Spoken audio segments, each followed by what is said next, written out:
subscribe. If you have any fantasy football questions or comments, put them in the comment section, and I will answer them on the next video. We're breaking down my biggest sleepers, the guys that can win you your fantasy leagues in the later rounds of your fantasy drafts. We've already touched on the quarterbacks and running backs, which means that today it is time to look at the wide receivers.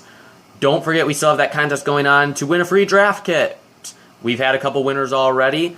I'm hoping to give away another one. Again, this will come out late July. When it comes out, I will email you in PDF format my top 300 non-PPR rankings, top 300 PPR rankings, as well as potentially my Dynasty rankings. You guys will have to let me know your thoughts in the comment section on that, as well as some of my top sleepers, maybe a couple breakdowns as well. Just really a bunch of different draft stuff that you're going to need to help win your fantasy drafts this year. So we're going to get into today's topic. I will give that clue later on in the video. You don't know when, so be sure to stay tuned. But we're going to begin today with my top 5 sleepers at the wide receiver position in 2021. And we're going to begin today with one Deebo Samuel, wide receiver, San Francisco 49ers. And, you know, I want to bring up one stat here. First of all, he is listed as 123rd on NFL.com overall.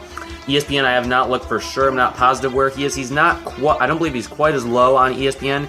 He's actually like in the, if I remember right, he's actually in the 60s. No, that is Curtis Samuel. Excuse me. But he is starting to get a little bit more love. His ADP, I believe, is starting to go up a little bit. But the interesting thing about Samuel, he was targeted 44 times in only 7 games last season, one of which he only played 1 snap in. One of those 7 games, he only played 1 snap in. So you're really looking at, in 6 games, he was targeted 44 times. So that's, you know, that's a touch over 7 snaps. That's like 7 and 1/3 targets per game. And he also averaged 11.85 yards per reception last year, nearly 12 yards per reception. But the other thing we need to look at with Deebo Samuel is his rapport with Jimmy Garoppolo. I don't know how long Garoppolo is going to be the starter, but all I know is that Trey Lance was extremely raw coming out this past year. When I was doing my draft breakdowns, I was open with you guys. I told you guys this guy is probably the most raw quarterback of any of the guys in the 2021 NFL draft. He is not ready yet. He's still very inexperienced, makes a lot of bad decisions with the football, needs to go through his progressions better, needs to release the ball quicker. Footwork still needs some work. I don't think he can start yet. It's not going to be until at least mid-season.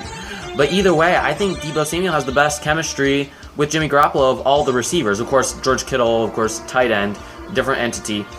But Kendrick Bourne is now gone. I know Brandon Ayuk brings a lot, pretty much the exact same skill set Deebo Samuel does, except with not quite as big an injury concern. But I believe if Deebo Samuel can stay healthy, he still can be the wide receiver 1 for this team. He showed a lot of flashes his rookie season, and he had flashes last year as well when he was fully healthy, but there were only a few weeks out of the season that was actually a true thing.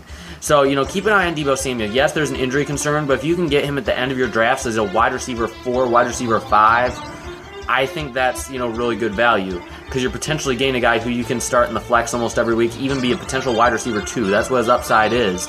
So I think that Deebo Samuel is a guy that you should be taking a chance on, especially in extended bench leagues, 16th, 17th round. If he's there, you got to take a chance on him, and I've seen him fall that far in a lot of my NFL.com mock drafts. So, you know, don't be afraid to take a chance on him then. Don't be afraid to pull the trigger. On ESPN, I think he's going a little bit higher, so be a little bit more cautious there. But he's a guy, if you can get after the 12th or 13th round, this guy's really good value.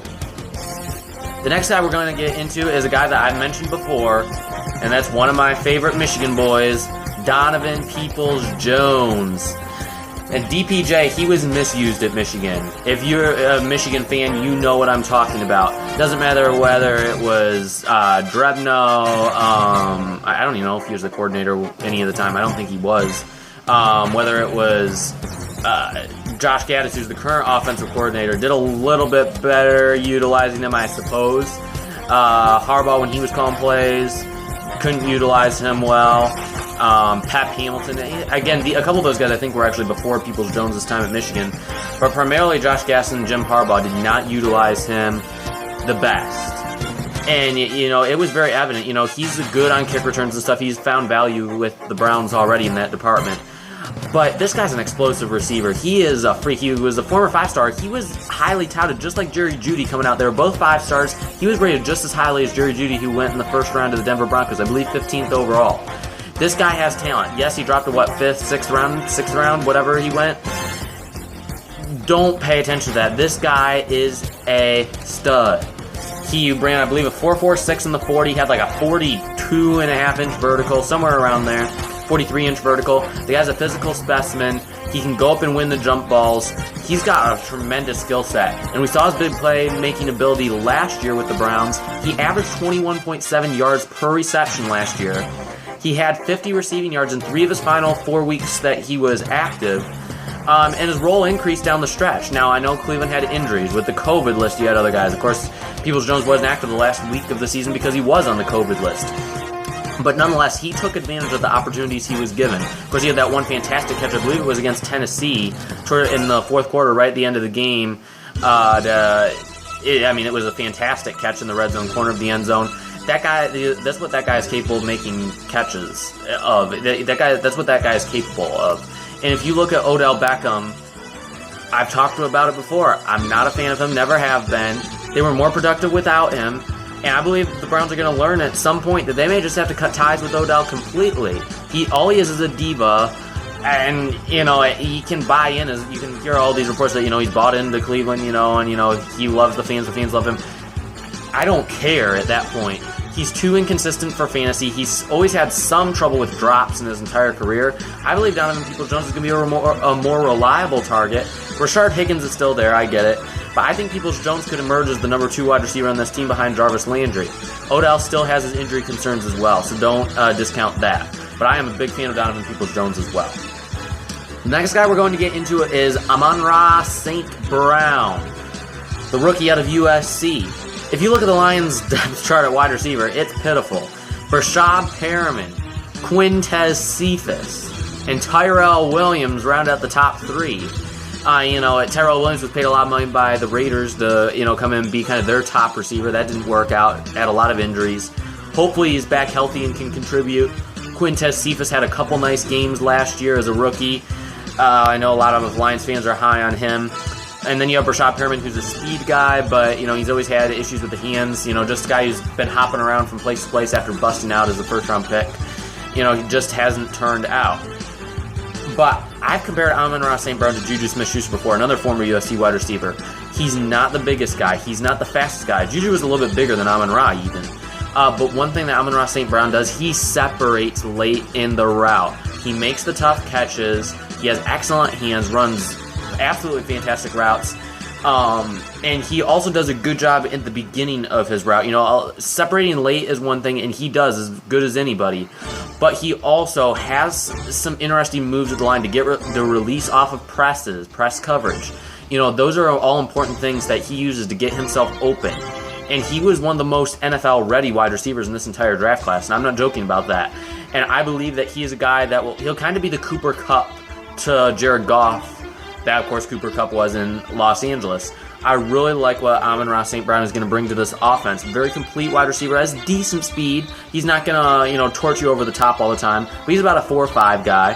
But he has a complete game, and he's a guy that I think that Jared Goff is going to cling to early on. Because all the other guys are unknowns. Tyrell Williams, Brashad Perriman, both have injury concerns. Quintez Cephas, very slow wide receiver. Some people would honestly compare him more to Cooper Kupp, both really slow wide receivers. They can make tough catches on third downs. I see Amon-Ra St. Brown as having that role where Goff will consider him as more trustworthy target, per se. So keep an eye on Amon-Ra St. Brown. This is a deep sleeper. He's 195 on ESPN, which is wide receiver 71. So in most drafts, he's going to go undrafted. But if you can get him late, you're talking extended bench leagues. But if you can get him in the 17th, 18th round, if you're in a dynasty league, he's worth a chance later on.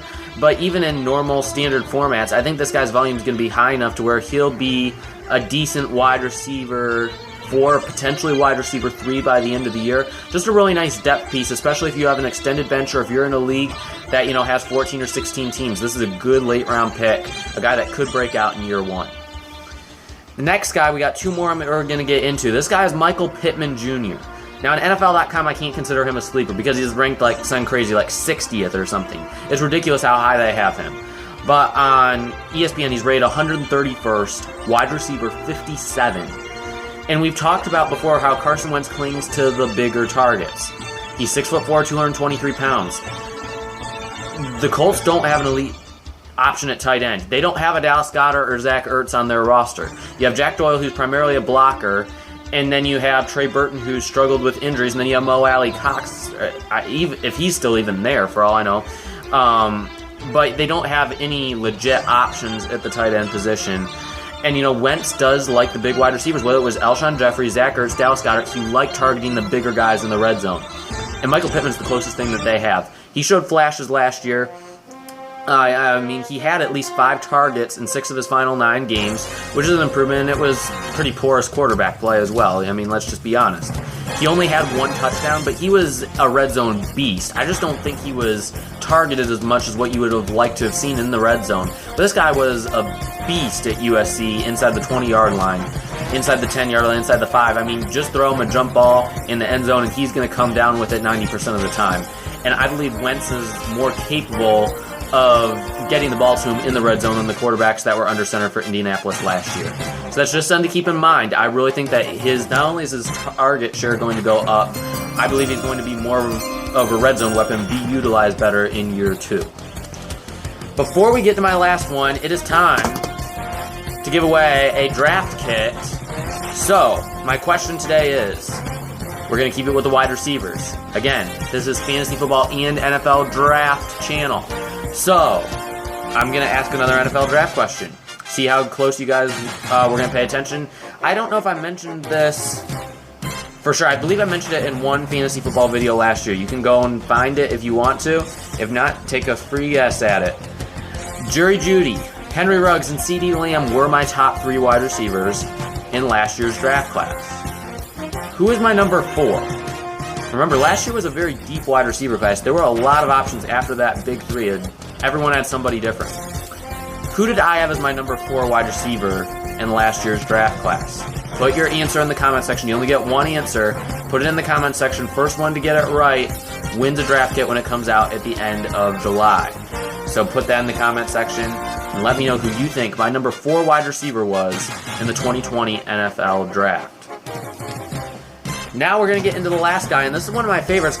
One of the guys that probably has a higher ceiling of any of the later round guys is Mecole Hardman.